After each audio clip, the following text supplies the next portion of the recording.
若受风台影响的高雄市政府伫昨暗嘛宣布，桃园、布林、南马社加强5个行政区拢已经停班停课，山区嘛有撤离458个人。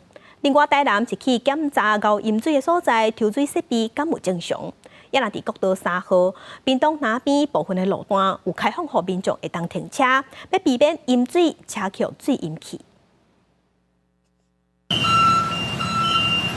分用卡车到高雄山区，有个山区的货量相关可能有300毫米，烦恼有造成3195个无全对象慢慢撤离。如果暗时先撤离，是游子有新的福林人。而来伫河势变大进前，国军也去六区、山林、木林等地协助撤离居民。那个膝盖要小心哦，谢谢。 到市下晡3点进前，桃园区、南马社区、布林区有14个里，居民陆续撤离，总共458人。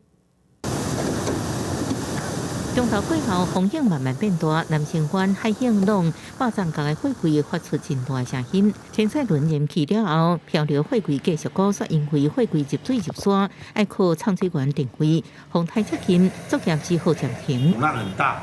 所以潜水人员呢，如果下去实在是不太安全，所以现在先撤离。那研判那34只的货柜呢，并不会有这个危险啊。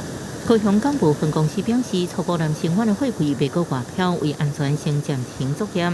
林鹏、中门宣布由货柜冲上岸，赶伫风雨变大进前，赶紧调离开。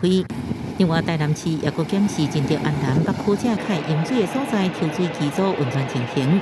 国道3号尾，大平湾到那边交流道高架桥上北路段开放给民众紧急停车。我们家那边都会淹水，所以特别就是开来这边会比较制高点就对了。对啊，这边比较高啊。 高速公路南区永和工田分局表示，开放路段应停453台车，是有关府甲公所申请了后核准，结束日期共款有关府甲公所申请了后，各向民众公告。代替部分南回线邦寮甲大东，二日下晡5点，国际列车停驶，防止风台造成损害。记者综合报道。